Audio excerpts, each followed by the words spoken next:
Have you ever noticed how harsh your inner voice becomes the moment you decide you want to be more disciplined? You wake up one morning and say, "That's it, I'm changing my life." And suddenly there is a general inside your head barking orders, criticizing every move, and telling you you'll never be enough. My dear, no wonder so many people are exhausted before they even begin. Discipline is not meant to be a prison. It is meant to be a bridge that carries you from where you are to where you long to be. When we confuse discipline with punishment, we turn something beautiful into something frightening, and then we avoid it, and then we blame ourselves for avoiding it. Can you see the loop? I want you to begin imagining discipline as a mature, steady form of love. Not the loud, dramatic kind of love that promises big things and then disappears, but the quiet, reliable love that shows up every day, even when you are grumpy, tired, or unsure. You see, many people grew up with a very painful model of discipline. They were scolded, shamed, compared, or even hurt in the name of teaching them a lesson. So now, when they say, "I must be more disciplined," they unconsciously reach for the same old whip. They speak to themselves in the same harsh tones. They think if they are cruel enough to themselves, they will finally change. But that is not how real transformation works. Cruelty may force compliance for a moment, but only kindness can create change that lasts. True discipline, healthy discipline, is a form of self-respect. It is you saying to yourself, "My life matters enough for me to give it structure. My dreams matter enough for me to show up for them even on the boring days." I remember a time when I would set goals and then try to push myself with criticism. "You're lazy. You never follow through. What's wrong with you?"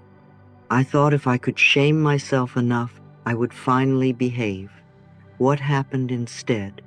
I felt smaller, weaker, and more resistant. The more I attacked myself, the less energy I had to actually do anything. One day, I caught myself in the mirror and heard a different thought. "You are not failing because you are too soft. You are failing because you are too cruel." That was such a revelation. I realized that when I approached myself with kindness, simple things like, "Let's just start with 10 minutes," or, "I know this is hard, but I'm here with you," I suddenly had more energy, not less. The moment I treated myself as someone worth caring for, discipline began to feel like an act of devotion, not a punishment. Think of discipline as self-respect in motion. When you go to bed on time, you are not being strict. You are honoring your body so it can support you tomorrow. When you keep a promise to yourself, you are telling your inner child, "I am someone you can trust now." When you sit down to work on the thing that matters, even though the sofa and the phone are calling your name, you are saying, "Your future is worth more than this momentary distraction." When you truly love yourself, you stop abandoning yourself to whatever is easiest in the moment. This is discipline. It is not the iron fist. It is the firm, warm hand at the small of your back, gently guiding you in the direction of your true values. Now, let's talk about something very important: your mood. Many people believe they need to feel inspired, motivated, and excited in order to behave well. So they wait for the feeling. They say, "When I feel ready, I'll start." Or when my energy comes back, I'll be consistent. But feelings, my dear, are like weather, beautiful, important, and always changing. If your whole life depends on waiting for a sunny, emotional day, you will start and stop, and never build the deep roots you long for. In a truly disciplined life, your mood is allowed to be human, but your choices remain loyal to your values. You are not doing something because you feel like it. You are doing it because you have decided it is good for you. Think of someone who only brushes their teeth when they are in a good mood. We would call that very strange, wouldn't we? Yet many of us treat our most important practices, our health, our healing, our creative work, our spiritual connection, in exactly this way. We say, I'll meditate when I feel like it. I'll write when I am inspired. I'll eat well when I'm not stressed. And then we wonder why nothing feels stable. Discipline brings stability by allowing you to say, feelings, you are welcome here, but you do not decide everything.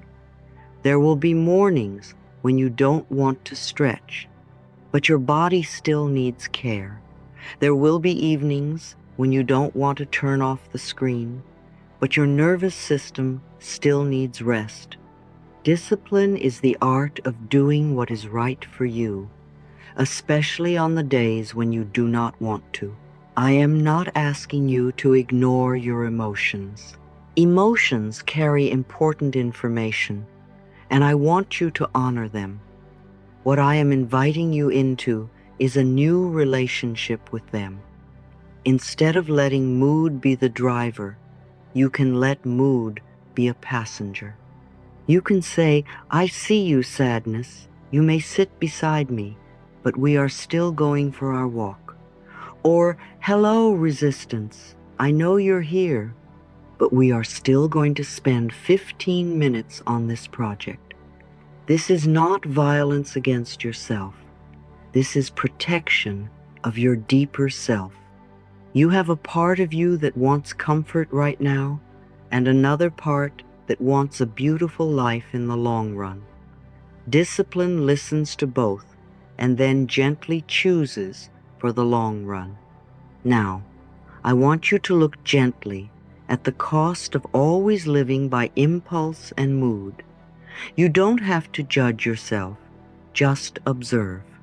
How many ideas have you loved but never birthed because you only worked on them when you felt like it? How many times have you promised yourself, tomorrow will be different, and then repeated the same pattern because the feeling wasn't there? This is not because you are weak. This is because there has been no inner rhythm, no inner structure to hold you when the feeling fades. In the absence of a loving inner structure, your life will always be rebuilt on the shifting sands of your latest mood. When you live only by mood, your days feel scattered. You may have bursts of great effort and then long stretches of avoidance. You begin many things, but you do not see them through. And each unfinished promise leaves a small bruise on your self-trust. Over time, you start to believe, I am someone who never finishes. And that belief becomes another chain around your heart. This is why we must bring love into discipline, so that you can begin again and again without stabbing yourself with shame. You can say, yes, I have stopped many times, but today I am here and I can take one step. You do not need to punish yourself into consistency. You need to encourage yourself into it. So, let me offer you a different question for your mornings. Instead of asking, do I feel like doing this? Try asking, Will this choice make my life softer, stronger, and more peaceful in the long run? Feel the difference in your body when you ask that. One question chases comfort. The other calls forth wisdom. One question keeps you looping in the same old patterns.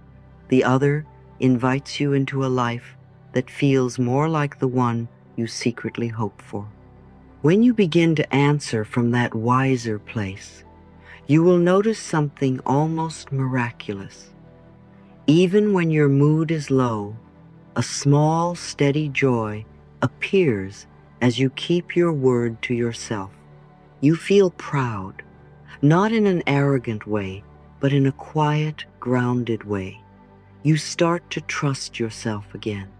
And remember, we are not trying to build a life where you are rigid and joyless. We are building a life where you are free, because you are no longer at the mercy of every craving, every fear, every whim. The purpose of discipline is not to make you smaller. It is to give you a larger, more spacious life. A life where your mornings are not ruled by chaos, where your projects do not die in the first difficulty, where your body is not an afterthought, and where your dreams are treated with respect. This does not happen in one day. It happens in many little loving acts of discipline, repeated, refined, and forgiven when they fall apart.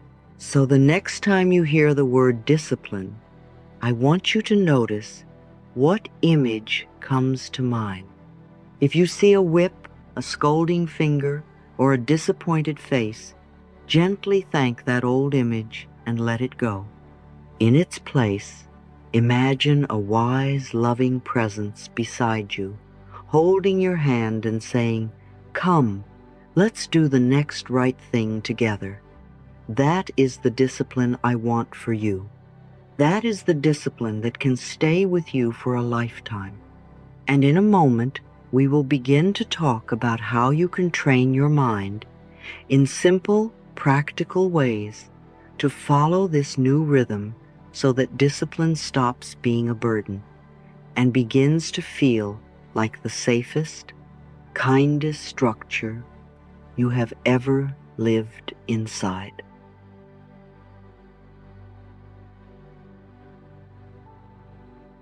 You don't need to get it right. You only need to begin. I want you to let that wash over you for a moment, because so many beautiful souls never strengthen their discipline simply because they are waiting to feel perfect first. They wait to feel completely ready, completely clear, completely in control, and so they never actually take the first small loving step. My dear, discipline is not built in the land of perfection. Discipline is built in the land of practice. You are allowed to wobble. You are allowed to feel uncertain. You are allowed to start again as many times as you need. What matters is not whether you took a perfect step yesterday, but whether you are willing to take a gentle, honest step today. Progress is not about never falling. It is about becoming the person who keeps standing back up with more kindness each time. Now, let's talk about one of the most powerful things you can do for your mind: removing the option of giving up on what you already know is right for you. I don't mean forcing yourself with cruelty. I mean treating your decisions like they matter. When you tell yourself, "I will walk for 10 minutes each morning," and then you add, "unless I don't feel like it," you have just placed a tiny crack in your commitment. Every time you open the back door of, "maybe I'll just skip it," the part of you that wants comfort right now becomes louder than the part of you that wants freedom later. Instead, I want you to begin practicing a new inner tone. This is what I choose, and my choice has weight. You don't need to choose 100 things. Choose 1 or 2 small, clear actions and close the negotiation around them. Not in a harsh way, but in a loving, firm way, like a wise parent saying, "No, sweetheart, we are not running into the street. We are holding hands and walking safely." When you stop constantly renegotiating with yourself, you stop training your mind to expect escape routes every time life asks you to grow. And of course, when we talk about discipline, the ego loves to jump in and create a big dramatic plan. Tomorrow, I will wake up at 4 a.m., meditate for an hour, exercise for an hour, write my book, clean the house, and never eat sugar again. You know how that story ends. 3 days later, you feel exhausted, disappointed, and more convinced than ever that you are not disciplined enough. So we are going to do something much wiser. We are going to start small, and we are going to be consistent. A small, loving habit repeated is more powerful than a big, heroic effort that disappears. You can choose something as simple as 2 minutes of breathing in the morning, 1 page of journaling, 5 minutes of movement, turning off screens at a certain hour. The content is not as important as the consistency. Imagine how your inner child feels when you finally become the adult who says, "Every evening we will sit together for 10 minutes," and then actually shows up. That child does not need a perfectly designed life. That child needs reliability. Discipline grows not from intensity, but from a gentle, steady rhythm you can actually keep. One of the greatest traps, as we said before, is relying on emotion to move you every time. If you only act when you feel inspired, your life will look like a collection of bright beginnings and unfinished endings. So I want you to become very honest with yourself. How many times have you said, "I'll do it when I feel like it," and watched days, weeks, or even years go by? Your feelings are not your enemy, but they are not meant to be your only guide.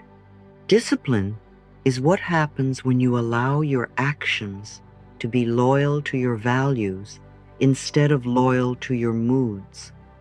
On the day you don't feel like showing up, and you still show up in a small way, something profound happens. Your mind learns that commitment is stronger than passing emotion. You are not rejecting your feelings. You are simply telling them, "You may ride in the car, but you don't get to hold the steering wheel today." This is where so much inner freedom is born. Each time you choose from clarity instead of from impulse, you write a new message in your subconscious.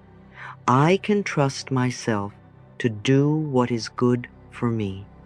Of course, the moment you begin changing patterns, discomfort will arrive and say, "Hello, remember me?" Your old self will protest. "This is too hard. This is not you. Let's go back to the old way. At least it was familiar."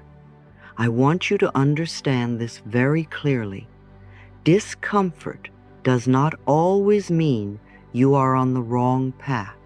Very often, discomfort is just the feeling of walking out of your old cage. The bars are not actually holding you anymore, but your body remembers what it felt like to be confined, and it trembles as you step through the door. The version of you that is growing will always feel a little strange to the version of you that is fading. So instead of running away from the discomfort, try talking to it. "I see you. You are just the echo of my old habits. You are not a danger. You are simply newness.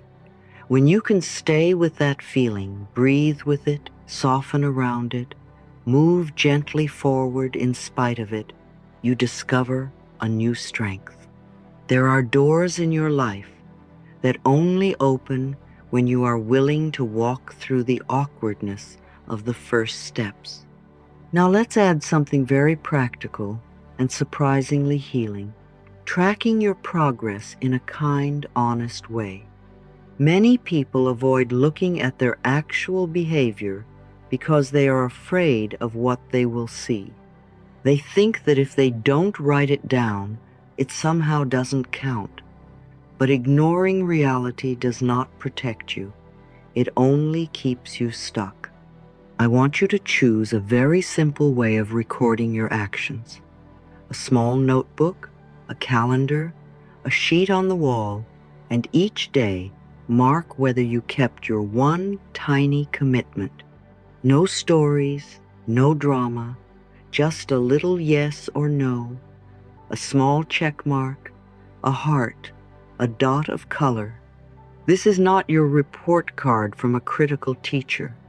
This is you holding your own hand and saying, let's see how we are growing. When things are visible, they can be adjusted. When you see 3 days in a row you showed up, you can celebrate. When you see you missed, you don't need to attack yourself. You simply ask, what got in the way? How can I support myself better tomorrow? What you observe with love, you can transform. What you avoid in fear, you keep repeating. I want to talk to you now about something very tender. The way your self-trust has been shaped by countless tiny promises. People often believe that their lack of confidence comes from one great failure, one big event, but most of the time, it comes from many, many small moments where they whispered, I'll do it, and then quietly abandoned themselves. I'll start on Monday. I'll just skip today. This one time doesn't matter. With each tiny fracture, the inner child learns, your words do not mean much. This is not about blaming you. It is about understanding why it feels so hard to believe yourself now. You have trained your nervous system to expect disappointment from you. That is why even when you make a new promise, a small voice inside says, we've heard this before. The beautiful news is that the same law works in reverse. Every small promise you keep becomes a brick in a new foundation. Self-trust is not built by one grand gesture. It is built by 1,000 quiet moments where you do what you said you would do. So instead of trying to repair every crack at once, we begin very gently. Choose one tiny promise you can honestly keep so small that your mind almost wants to laugh at it. I will drink a glass of water each morning. I will take 3 deep breaths before I check my messages. I will write one sentence in my journal each night and then keep it, not to impress anyone, but to show your own heart I am learning to be a safe person for you. When you forget, and you will, do not throw away the whole practice. Do not say, see, I knew I couldn't do it. Instead, say, all right, we missed it today. That's all. We begin again now. You are not trying to become the kind of person who never falls. You are becoming the kind of person who refuses to abandon herself when she does. Over time, something miraculous happens. You wake up one morning and realize, I actually believe myself now. And that, my dear, is one of the greatest forms of inner power. Let's return once more to discomfort because this is where many people quietly surrender. The mind loves the familiar, even when the familiar is painful. It says, "At least I know this pain. At least I know this chaos. At least I know this pattern." So when you introduce a new way of living, more structure, more honesty, more consistency, the mind may resist simply because it feels unfamiliar. It will try to persuade you that tension means danger, when in fact it may only mean growth. There is a difference between the pain that harms you and the discomfort that trains you. The discomfort of waking up a little earlier, of saying no to an old habit, of staying with a task 5 minutes longer, that is the tuition of your transformation. You are not being punished. You are being stretched. When that uncomfortable wave rises, instead of saying, "I can't stand this," try saying, "This is the feeling of me becoming stronger." Breathe into it, relax your shoulders. Put a hand on your heart if you can. You might even say, "Sweetheart, this feels new and strange, but we are safe. We are just learning a new dance. Stay just a little longer than you normally would. If you usually give up at 2 minutes, stay for 3. If you usually escape the moment the urge to quit appears, experiment with staying through one more breath." Over and over, these tiny extensions create a wider container inside you, and in that wider container, more life can flow. More creativity, more health, more calm. The door to the life you want is rarely guarded by comfort. It is guarded by a brief, trembling passage through the unfamiliar. So, as we bring this part of our time together to a gentle pause, I want you to remember this. You do not have to be perfect to build Kirlat Sattar, a strong, steady discipline. You only have to be willing to begin small, to begin kindly, and to begin again when it all goes sideways. Let your decisions have weight. Let your habits be tiny but true. Let your actions be guided by values instead of moods. And let discomfort be a teacher instead of a warning siren. Every small promise you keep is a message to your mind. You can trust me now. And as that trust grows, you will find that discipline no longer feels like a battle at all. It feels like alignment. It feels like finally walking in step with the life that has been calling you for so long. In our next part, we're going to go even deeper into this, how to bring compassion into every step of this process, so that discipline and tenderness walk hand in hand. Because I want you not only to build structure, but to build a life that feels soft and loving on the inside, even as you grow stronger on the outside. Sometimes people come to me and say, "Louise, was there one big day when everything changed for you? One day when you suddenly became disciplined, organized, and perfectly in control?" And I smile, because that is not how it works at all. My dear, my life did not change because of one spectacular day of effort. It changed because of hundreds and hundreds of very ordinary mornings and very ordinary evenings where I simply chose a little more often not to abandon myself. A new life is not built on one big moment. It is built on many small, honest choices that nobody else sees. The days when nobody is clapping for you, when no one is watching, when you feel a little tired and a little invisible, Those are the days that quietly shape who you are becoming. Discipline is not the firework. It is the gentle heartbeat. And every time you keep that small promise in a very normal, unglamorous day, you are telling your subconscious, this is who we are now. Little by little, your repeated choices become your new identity.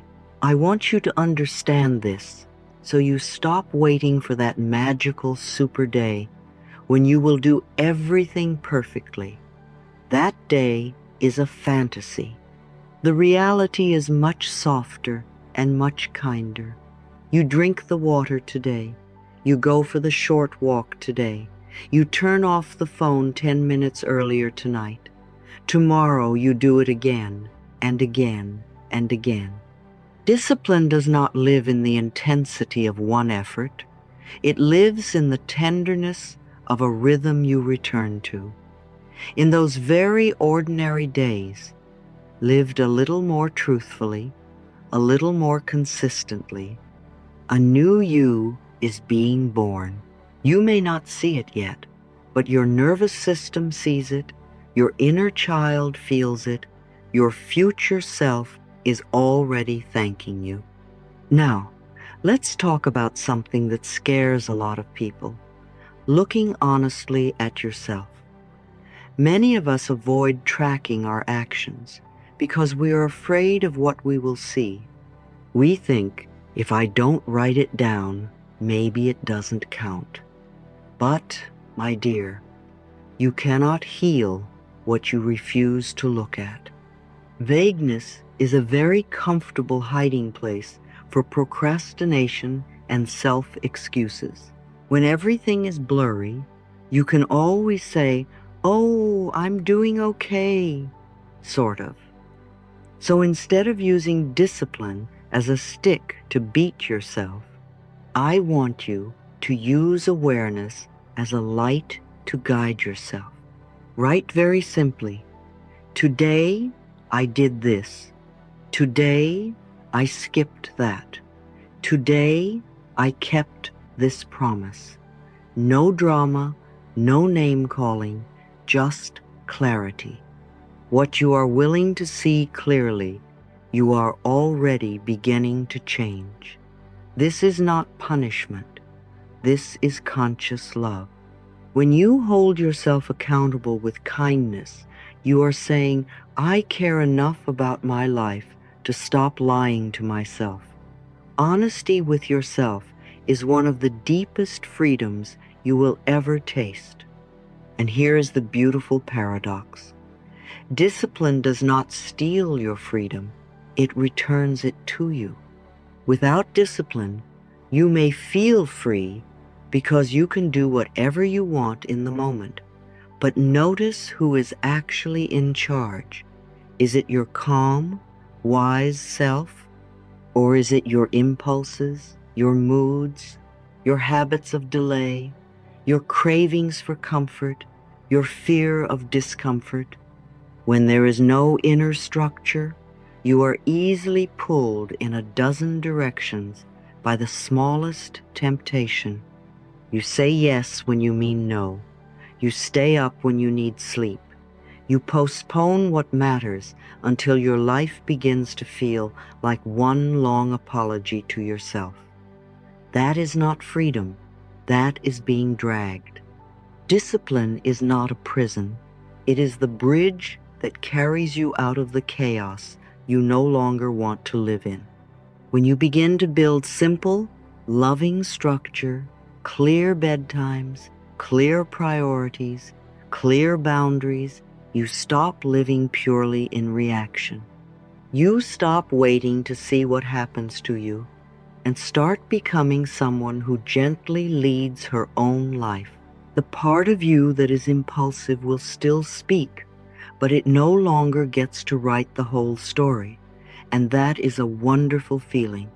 A disciplined person is not less free, she is simply less pulled around. She can say, I hear the urge, I feel the mood, and still, I choose what serves me. That is genuine freedom. In the beginning, all of this can feel like a little war inside your old patterns tugging one way, your new intentions tugging another. But if you stay with it, something soft begins to happen. The fight quiets down. What you know, what you say, and what you actually do start to move in the same direction. You don't have to push yourself as hard as before, because doing the right thing no longer feels so foreign. It becomes more natural, more familiar, almost like a new kind of home. Mature discipline is not you beating yourself into shape. It is you finally living in harmony with what you already know is true. When you reach this place, discipline is no longer against you. It is for you. It is not a whip. It is a warm, steady arm around your shoulder, saying, "Come on, darling. Let's do the things that keep you well." And that is the highest form of discipline I know. You stop living against yourself. You stop being the person who promises and disappears, who dreams and then sabotages, who knows what is right and then abandons it at the first discomfort. Instead, you become a refuge for yourself. You become the one place you can trust. Now, if you'd like, place a hand over your heart and repeat softly with me. I no longer let passing emotions rule my whole life. I no longer let passing emotions rule my whole life. I no longer let passing emotions rule my whole life. I keep my promises to myself.